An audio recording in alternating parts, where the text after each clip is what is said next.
Inilah melaksanakan dakwah dari Allah dan materi dakwah. Nabi Shallallahu Alaihi Wasallam mendapat berbagai macam perintah dalam firman Allah. Ya ayyuhal muddaththir qum fa'anzir wa rabbaka fakabbir wa thiyabaka fatahhir والرجز فاهجر ولا تمنن تستكثر ولربك فاصبر. Hai orang yang berkemul atau berselimut, bangunlah, lalu berilah peringatan, dan Tuhanmu agungkanlah, dan pakaianmu bersihkanlah, dan perbuatan dosa tinggalkanlah. Dan janganlah kamu memberi dengan maksud memperoleh balasan yang lebih banyak, dan untuk memenuhi perintah Tuhanmu, bersabarlah. Surat Al-Mudaththir ayat 1-7. Sepintas lalu, ini merupakan perintah-perintah yang sederhana dan remeh, namun pada hakikatnya mempunyai tujuan yang jauh, berpengaruh sangat kuat dan nyata, yang dapat dirinci sebagai berikut. 1. Tujuan pemberian peringatan agar siapapun yang menyalahi keridhaan Allah di dunia ini diberi peringatan tentang akibatnya yang pedih di kemudian hari, dan yang pasti akan mendatangkan kegelisahan dan ketakutan di dalam hatinya. 2. Tujuan mengagungkan Rabb agar siapapun yang menyombongkan diri di dunia tidak dibiarkan begitu saja, melainkan kekuatannya akan dipunahkan dan keadaannya dibalik total, sehingga tidak ada kebesaran yang tersisa di dunia selain kebesaran Allah.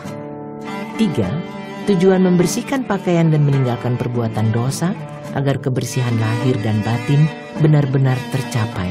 Begitu pula dalam membersihkan jiwa dari segala noda dan kotoran bisa mencapai titik kesempurnaan, agar jiwa manusia berada di bawah lindungan rahmat Allah, penjagaan, pemeliharaan, hidayah, dan cahayanya, sehingga dia menjadi sosok paling ideal di tengah masyarakat manusia, mengundang pesona semua hati dan decak kekaguman. 4. Tujuan larangan mengharap yang lebih banyak dari apa yang diberikan, agar seseorang tidak menganggap perhatian dan usahanya sesuatu yang besar lagi hebat, agar dia senantiasa berbuat dan berbuat, lebih banyak berusaha dan berkorban, lalu melupakannya. Bahkan dengan perasaannya di hadapan Allah, dia tidak merasa telah berbuat dan berkorban. 5. Dalam ayat yang terakhir terdapat isyarat tentang gangguan, siksaan, ejekan, dan olok-olok yang bakal dilancarkan orang-orang yang menentang. Bahkan mereka berusaha membunuh beliau dan membunuh para sahabat, serta menekan setiap orang yang beriman di sekitar beliau. Allah memerintahkan agar beliau bersabar dalam menghadapi semua itu dengan modal kekuatan dan ketabahan hati, bukan dengan tujuan untuk kepentingan pribadi, tetapi karena keridhaan Allah semata. Allah Maha Besar. Alangkah sederhananya perintah-perintah ini jika dilihat secara sepintas lalu. Alangkah lembut sentuhannya, tetapi betapa besar dan berat pengamalannya. Alangkah besar pengaruh guncangannya terhadap seisi alam, dan membiarkan sebagian berbenturan dengan sebagian yang lain. Ayat-ayat ini sendiri mengandung materi-materi dakwah dan tabligh. Pemberian peringatan itu sendiri biasanya mengundang berbagai reaksi yang kurang menyenangkan bagi pelakunya. Apalagi semua orang sudah tahu bahwa dunia ini tidak mau tahu apa yang dilakukan manusia dan tidak akan memberi balasan macam apapun terhadap apapun yang mereka kerjakan. Pemberian peringatan menuntut kedatangan suatu hari di luar hari-hari di dunia yang pada saat itu akan ada pembalasan. Hari itu adalah hari kiamat atau hari pembalasan. Hal ini mengharuskan adanya suatu kehidupan lain yang berbeda dengan kehidupan yang dijalani manusia di dunia. Semua ayat ini menuntut tauhid yang jelas dari manusia, penyerahan urusan kepada Allah, meninggalkan kesenangan diri sendiri dan keridhaan manusia untuk dipasrahkan kepada keridhaan Allah. Jadi, hal-hal yang terangkum di sini meliputi 1. Tauhid, 2. Iman kepada hari akhirat, 3. Membersihkan jiwa dengan cara menjauhi kemungkaran dan kekejian yang kadang-kadang mengakibatkan munculnya hal-hal yang kurang menyenangkan, mencari keutamaan, kesempurnaan, dan perbuatan-perbuatan yang baik. 4. Menyerahkan semua urusan kepada Allah.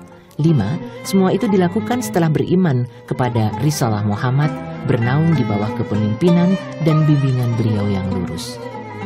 Di samping itu, permulaan ayat-ayat ini mengandung seruan yang tinggi sebagai perintah yang ditujukan kepada Nabi Shallallahu Alaihi Wasallam agar beliau bangun dari tidur dan melepas selimut, siap untuk berjihad dan berjuang.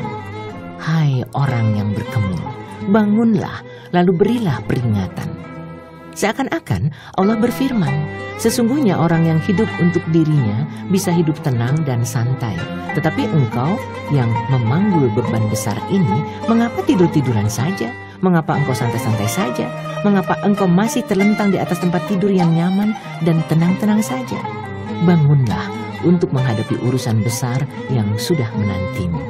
Beban berat sudah menunggu di hadapanmu. Bangunlah untuk berjihad dan berjuang. Bangunlah karena waktu tidur dan istirahat sudah habis. Sejak hari ini, engkau harus siap untuk lebih banyak berjaga pada malam hari dan perjuangan yang berat lagi panjang. Bangunlah dan bersiaplah untuk semua itu. Sungguh, ini merupakan perkataan yang besar dan menakutkan yang membuat beliau melompat dari tempat tidurnya yang nyaman di rumah, yang penuh kedamaian, siap terjun ke kancah di antara arus dan gelombang, antara yang keras dan yang menarik, menurut perasaan manusia, terjun ke kancah kehidupan. Maka Rasulullah Shallallahu Alaihi Wasallam bangkit, dan setelah itu selama 25 tahun beliau tidak pernah istirahat dan diam. Tidak hidup untuk diri sendiri dan keluarga beliau. Beliau bangkit dan senantiasa bangkit untuk berdakwah kepada Allah, memanggul beban yang berat di pundaknya, tidak mengeluh dalam melaksanakan beban amanat yang besar di muka bumi ini, memikul beban kehidupan semua manusia, beban akidah, perjuangan, dan jihad di berbagai medan. Beliau pernah hidup di medan peperangan secara terus-menerus dan berkepanjangan selama itu, semenjak beliau mendengar seruan yang agung dan mendapat beban kewajiban. Semoga Allah memberikan balasan kebaikan kepada beliau dan kepada siapapun. Pada lembaran-lembaran berikut ini akan kami sajikan gambaran sederhana dari jihad yang beliau laksanakan selama sekian lama dan penuh rintangan. Periode dan tahapan dakwah.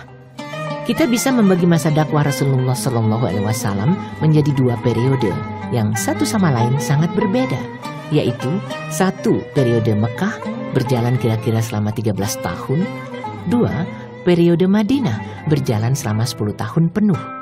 Setiap periode memiliki tahapan-tahapan tersendiri dengan kekhususannya masing-masing yang berbeda satu sama lain.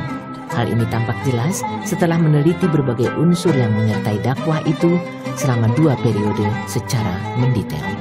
Periode Mekah dapat dibagi menjadi 3 tahapan, yaitu 1. Tahapan dakwah secara sembunyi-sembunyi yang berjalan selama 3 tahun. 2. Tahapan dakwah secara terang-terangan di tengah penduduk Mekah yang dimulai sejak tahun ke-4 dari nubuah hingga akhir tahun ke-10.